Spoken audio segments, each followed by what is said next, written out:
أعوذ بالله من الشيطان الرجيم بسم الله الرحمن الرحيم الحمد لله رب العالمين والصلاة والسلام على رسول الله.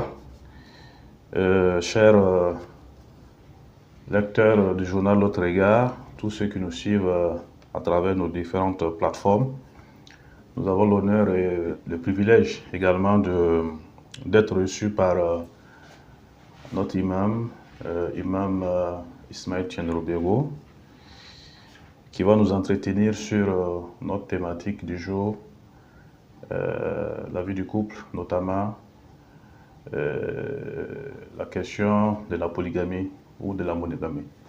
Voilà, à travers ce regard, alors, que nous allons essayer d'avoir des éclairages sur les préoccupations des uns aux autres à travers notre émission Recadrage. Recadrage est une émission qui déconstruit alors, les fausses idées, les fausses interprétations qu'on colle à l'islam. C'est également une émission pour restituer la vérité, alors faire en sorte que ce qui se passe à travers notre tribune soit réellement les informations qui soient en conformité avec le Coran et la Sunna du prophète, également par rapport à notre environnement, notre espace national. Alors Imam, on revient à vous, c'est une nouvelle émission, le cadrage, comme vous l'entendez, c'est vraiment déconstruire tout ce qui est faux, en replaçant, en recentrant la vérité de l'islam par rapport à plusieurs thématiques. Alors aujourd'hui justement c'est du couple.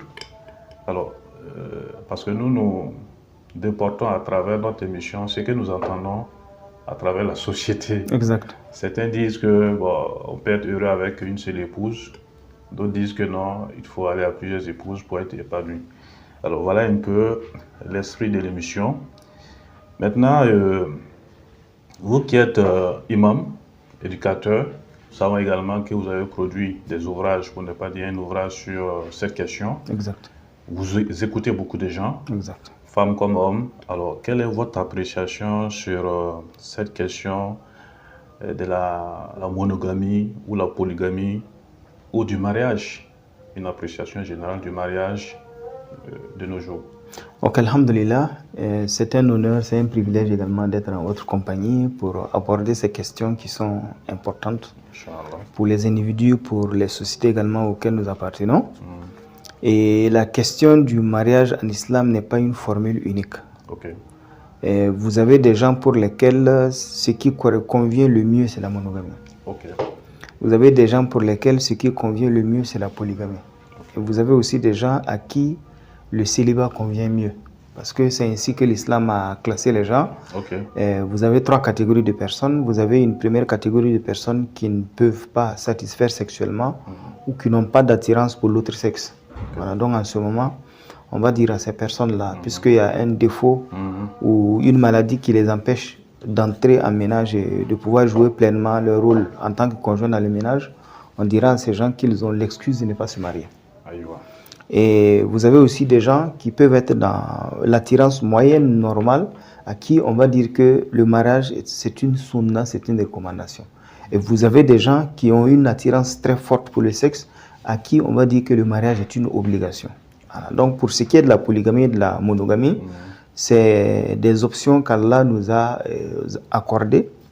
Et le musulman qui est monogame n'est pas meilleur musulman que le musulman polygame, ou le musulman polygame n'est pas meilleur musulman que le musulman monogame, parce que c'est une question de piété. Un monogame peut mieux réussir sa vie de couple, mieux vivre qu'un polygame, comme dans certaines situations, un polygame va réussir sa vie de couple et mieux vivre spirituellement qu'un monogame dans sa vie de couple. Donc, c'est rarement une réponse tranchée que l'on peut donner à ce genre de questions, Inch'Allah. D'accord. Alors, merci déjà. Alors, comme je l'ai dit tantôt, l'on se met en mariage pour rechercher un certain nombre d'objectifs. Exact. Parmi lesquels, comme on appelle, équilibrer sa foi. Exact. Satisfaire son instinct, voilà, assurer sa progéniture, exactement. L'expression de la fraternité, exactement. etc. Exactement. Mais il se trouve que pour atteindre ces objectifs-là, alors il faut quand même que le couple soit épanoui. Exact. Il faut une certaine complicité. Voilà, pour qu'il y ait la joie, exact. Pour qu'ils puissent cheminer ensemble. Mais on se rend compte que cette complicité pour la recherche de ce bonheur, c'est la chose la moins partagée très souvent dans nos sociétés. Qu'est-ce qui explique cela? Déjà pour le mariage, il y a principalement, j'allais dire, 5 ou 6 objectifs. Okay. Le premier, c'est la satisfaction de l'instinct sexuel. Okay. Le deuxième, ou le deuxième objectif, c'est la recherche de progéniture. Le troisième objectif, c'est de garantir sa foi. Parce que le prophète sallallahu alayhi wa sallam dit que celui qui s'est marié a garanti la moitié de sa foi, qu'il craint Dieu pour l'autre moitié. Et le Coran dit également, les croyants et les croyantes sont alliés les uns des autres. Ça veut dire qu'on bâtit ensemble spirituellement la foi des uns et des autres. Le quatrième là, c'est la recherche de compagnie.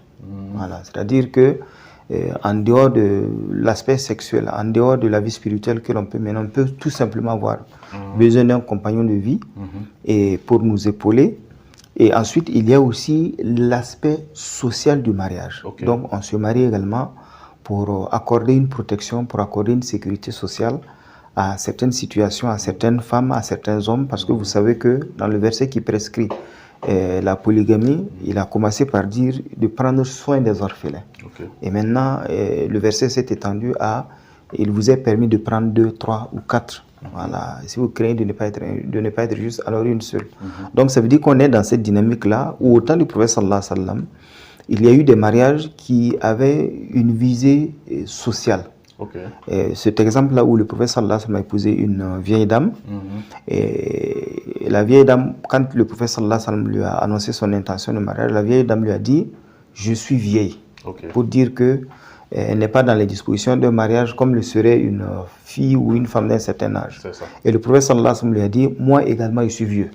Wow. » Et la femme va dire « J'ai des enfants. » Et le prophète sallallahu alayhi wa sallam dit « S'il plaît à Dieu, tes enfants seront les miens. » Voilà. Donc ça veut dire qu'il y a des mariages à visée sociale. Et la dernière chose, il y a aussi des mariages dans un but de conciliation ou de réconciliation. Okay. Parce qu'au temps du prophète sallallahu alayhi wa sallam, on a pris femme dans une ethnie parce que l'ethnie du mari était en conflit avec l'ethnie de la femme, et ça a permis d'apaiser la situation et de permettre aux uns aux autres en fait de vivre plus heureux.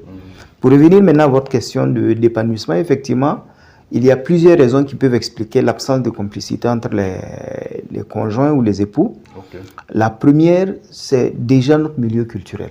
Okay. Vous avez des sociétés, les Moussi pour ne pas les nommer par exemple, qui voient d'un mauvais œil une certaine familiarité avec sa femme. Okay. Voilà. Donc il doit ressembler entre guillemets à un Naba qui est un peu devant, et maintenant son épouse qui fait partie des autres sujets, voilà, vient prêter allégeance entre guillemets. Donc vous allez voir rarement dans une société Mouara un homme tenir sa main dans la rue, un homme faire certaines choses, s'amuser avec sa femme dans la rue, parce que dans la culture Mouara, ce n'est pas ce qui est au courant. Okay. Et il y a ça. Deuxièmement, il y a aussi en dehors du milieu culturel, qui n'est pas propre comme aussi dans d'autres structures également culturelles, on retrouve les mêmes choses. Okay. Partout ailleurs, que ce soit en Afrique ou que ce soit ailleurs, voilà, on peut retrouver ces genres de choses-là. La deuxième chose, en fait, c'est la différence de niveau de culture intellectuelle. Okay. Et souvent, quand on a un certain niveau et que l'on est en face de quelqu'un d'un autre niveau, les domaines communs ou les domaines dans lesquels les intérêts peuvent se croiser peuvent se faire un peu plus rares. Peut-être qu'on peut avoir quelqu'un qui est plus intéressé peut-être par la cuisine, qui est plus intéressé par la lecture, qui est plus intéressé par les sorties, qui est plus intéressé par, je ne sais pas, des activités de plein air, alors que ce ne sont pas véritablement les centres d'intérêt de son conjoint. Donc en ce moment, les domaines d'interaction étant minimes, la complicité également va être faible. Okay. Et quatrièmement, il y a ce qu'on va appeler les antécédents conjugaux. Souvent, au début du mariage, les gens entrent dans le mariage avec les meilleures résolutions. On est en face de quelqu'un, on veut tout lui donner, mais il y a des blessures au cours du mariage qui vont avoir pour tendance d'éloigner l'un des conjoints par rapport à l'autre.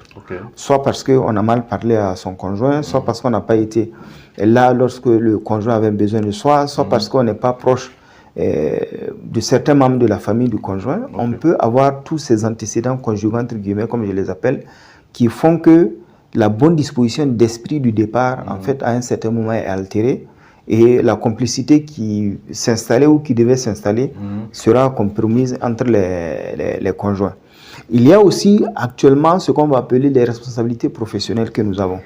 On sort le matin, monsieur va à gauche, madame va à droite, on revient le soir, on est fatigué, et la seule chose que l'on cherche, c'est de se reposer, surtout si on a des enfants à charge. Donc souvent, les époux ou les conjoints oublient qu'ils ont une dimension de vie conjugale à mener en dehors même du simple cadre du mariage dans lequel ils ont, pour échanger, pour plaisanter, pour faire des choses en commun. Et nous savons que de façon générale, les couples qui durent le plus, ce sont les couples qui ont le plus de centres d'activité ou de centres d'intérêt communs. Que ce soit au niveau spirituel, que ce soit au niveau professionnel, que ce soit en dehors de ces deux éléments. Dès qu'on a des domaines communs où on interagit, ça va cimenter davantage et ça va créer davantage l'épanouissement. Mais il n'y a pas que la complicité pour créer l'épanouissement et probablement on reviendra dessus. Inch'Allah. Alors, pour qu'on avance, juste une parenthèse, donc islamiquement parlant, il n'est pas interdit de créer des astuces, d'initier des activités pour que cette complicité-là puisse être réelle afin que le couple puisse s'épanouir. Non, en fait, islamiquement parlant, il est obligatoire de créer ces conditions-là de complicité. Je vous donne juste deux exemples. Vous savez, au temps du prophète sallallahu alayhi wa sallam, il est sorti. Il a rencontré un compagnon qui a préparé le repas qu'il aimait. C'était son plat favori. Et il lui a dit, j'ai préparé quelque chose pour toi, je souhaite que tu viennes honorer mon repas. Et le prophète sallallahu alayhi wa sallam a demandé, est-ce que mon épouse, est-ce que celle-là va venir? Le gars dit non, en fait c'est pour toi que j'ai préparé. Et le professeur sallallahu alayhi wa sallam dit, dans ce cas je ne pourrai pas venir. Donc il insiste, dit, mais j'ai préparé pour toi, est-ce que tu peux venir honorer? Elle dit encore, est-ce que celle-là peut venir? Il dit non, c'est pour toi que j'ai préparé. Il dit dans ce cas, jusqu'à ce qu'un compagnon lui souffle à l'oreille, si tu ne donnes pas la permission à son épouse de l'accompagner, il ne viendra pas. Vous voyez? Donc le monsieur finalement a compris, il a dit oui, elle peut venir. Et le professeur sallallahu alayhi wa sallam a dit, dans ce cas je vais venir. Vous voyez? Et vous avez aussi cet exemple-là où Aïcha radiallahu anha disait que quand le prophète sallallahu alayhi wa sallam revenait à la maison, il s'amusait avec les gens de sa maisonnée comme un enfant.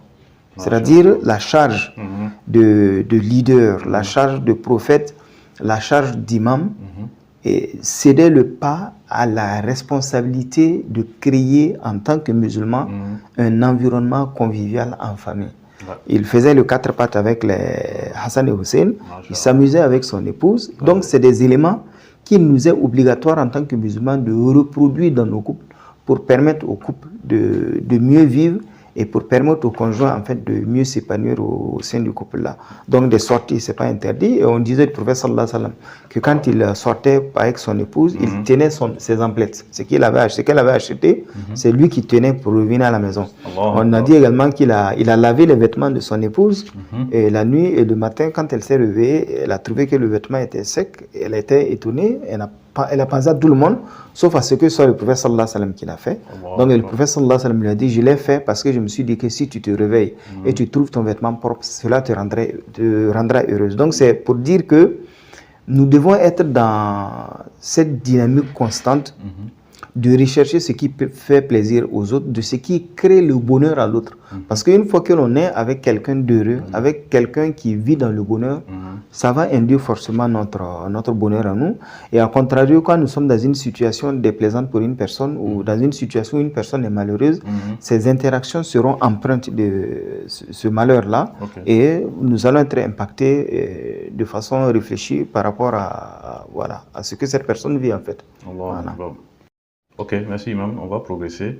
Alors, on reste toujours dans les préoccupations des uns et des autres, on reste toujours sur notre dynamique.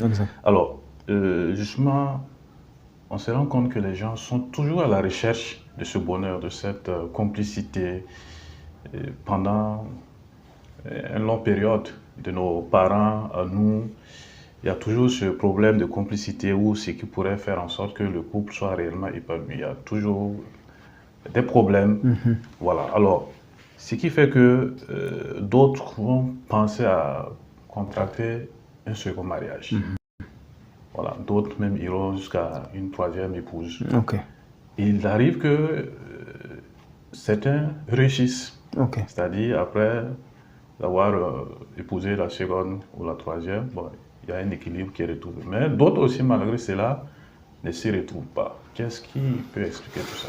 En fait, ce qui peut expliquer ça, c'est déjà une erreur de diagnostic. C'est-à-dire que quand on est dans un couple qui n'est pas heureux, il faut déjà poser le diagnostic de pourquoi on n'est pas heureux avec une telle.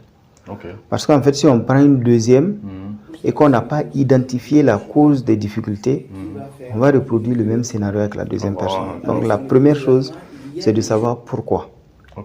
Et rarement dans les affaires de couple, là, quelqu'un est 100% innocent et l'autre 100% responsable. C'est généralement des torts partagés, des responsabilités partagées. Et quand c'est comme ça, c'est de s'asseoir. Comme le Coran le dit, les croyants sont ceux dont les affaires font l'objet de concertation entre eux. De se concerter avec son épouse par rapport à tel aspect. Malheureusement, les êtres humains ont la mémoire des douleurs. On retient plus facilement ce qui a été douloureux pour nous que ce qui nous a créé du bonheur. Et donc, et souvent, la communication peut piétiner du fait de ces reproches que l'épouse ou l'époux a vis-à-vis de son conjoint sur tel aspect qu'il aurait dû faire ou qu'il n'aurait pas dû faire, qui a laissé une certaine empreinte. Et souvent, la communication n'arrive pas à aller au-delà de cette douleur-là et à faire table rase de cette douleur pour repartir sur de bonnes bases. Donc, c'est peut-être dans ce genre de situation ou dans d'autres encore, comme je l'ai dit tout à l'heure, parce que dans la polygamie, il n'y a pas que l'intérêt des deux, il y a l'intérêt également de la société. Il se pourrait que ce soit aussi, au-delà de ça, ces éléments-là qui peuvent se reproduire. Il peut aussi arriver que la polygamie soit un remède dans certaines situations, notamment lorsque vous avez une prise d'otage ou une prise en otage sentimentale. Voilà, souvent, et on a tendance peut-être dans certains couples à voir des femmes, puisqu'on parle de polygamie, qui sont dans une posture de domination ou de rébellion par rapport au mari. Voilà. Donc quand c'est comme ça et que le dialogue a été infructueux à régler la situation et que les étapes que l'islam a prévues, notamment susciter des témoins de part et d'autre, de la famille de monsieur, de la famille de madame, pour régler ce problème-là, si cette procédure-là n'a pas été fructueuse à changer les choses, en ce moment, bon, la polygamie pourrait venir comme une solution à ce mariage-là. On ajoute aussi que dans certaines situations, la stérilité de la femme peut induire également le deuxième mariage. Même si les gens disent, mais si c'est le cas au niveau de l'homme, c'est de l'impuissance dont il est question, en ce moment également, l'islam dit que la femme a la possibilité de divorcer. Voilà deux situations dans lesquelles nous sommes, dans lesquelles plutôt nous sommes. La première, vous avez la possibilité de divorcer, c'est-à-dire un mari qui a une femme qui n'arrive pas à concevoir et qui souhaite avoir un enfant. Il peut, s'il le souhaite, divorcer. Mais l'islam dit que ce n'est pas sa faute. Voilà. Donc, il ne faut pas punir quelqu'un pour quelque chose qui est indépendant de sa volonté. C'est pourquoi la polygamie peut venir en fait comme une alternative au divorce. Voilà. Parce que si tout le monde doit rejeter une personne parce qu'elle est stérile alors qu'elle n'y est pour rien, ça veut dire qu'elle est condamnée à ne pas vivre dans un mariage. Alors qu'elle n'a rien fait pour ne pas mériter le bonheur d'un foyer. Donc en ce moment, on va dire à l'homme, tu peux épouser une deuxième femme. Et dans l'autre situation d'un monsieur qui est stérile ou impuissant, entre guillemets, parce qu'on peut être stérile sans être impuissant inversement, et une femme qui souhaite avoir des enfants, elle a également la possibilité de demander le divorce pour ça. Si elle patiente, c'est ce que l'islam lui recommande, mais si elle veut, elle peut également demander le divorce. Donc, il ne faut pas penser que dans le cas de la stérilité de la femme, on dit qu'il y a une possibilité de remariage, donc on devrait avoir en face aussi la possibilité de polyandrie pour la femme, parce que non, en islam, la polyandrie n'existe pas, elle n'est pas acceptée, n'est pas permise, et la polygamie, même si elle ne règle pas la stérilité des deux conjoints, elle règle au moins la stérilité pour un conjoint, et je pense que tant qu'à faire, c'est toujours intéressant que les liens du mariage soient préservés, parce que l'islam dit que de toutes les choses permises, le divorce est la chose que Dieu déteste.